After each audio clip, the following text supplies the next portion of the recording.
one of the things I love about you is how you've got indoors, you've got outdoors, and you're really passionate about outdoors. So how do you plan, your life around your plants inside, your plants outside?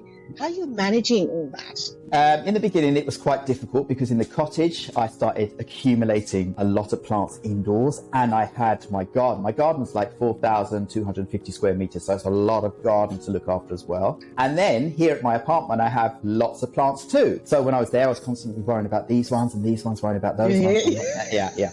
So what I decided was at my cottage, I don't want to have too many houseplant plants. So I think I probably have around 10, and that's it. I love how 10 is not too many. Well, when you have like 50 or 100 plants, 10 is quite a limited amount, but it's still a lot.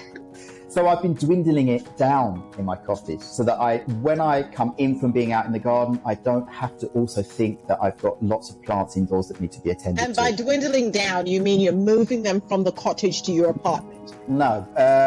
Well, some of them I have, and some have just gone on to different homes, or things have happened. That's heaven. That's heaven.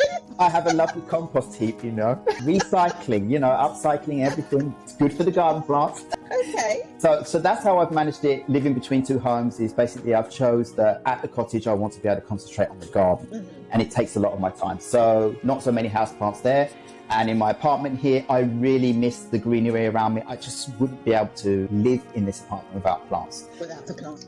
Tell me about the importance of your garden and why you've got a garden and how you make it sustainable, that kind of thing. I mean, it's not very common to have someone who's be passionate about heaps and heaps of indoor plants, but also be very, very passionate about what goes on outside. Yeah, the garden. I love the garden.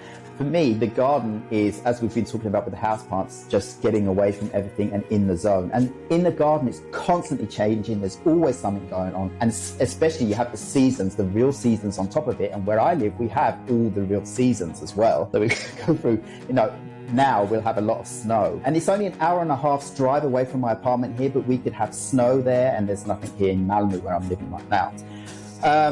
I like to have the feeling of an escape for the first part of it. Our cottage is in the middle of the countryside, away from any big cities and things like that, and it's just this escape, and it's somewhere where I can go and I can be creative. So I love being creative. So in my garden, it's about making different rooms in the garden where I can have different types of plants and a different kind of theme. I love evergreen plants, and for us in Sweden, because the summers are quite short, I mean, it's so important to have plants that are green all year round, otherwise it's just brown everywhere.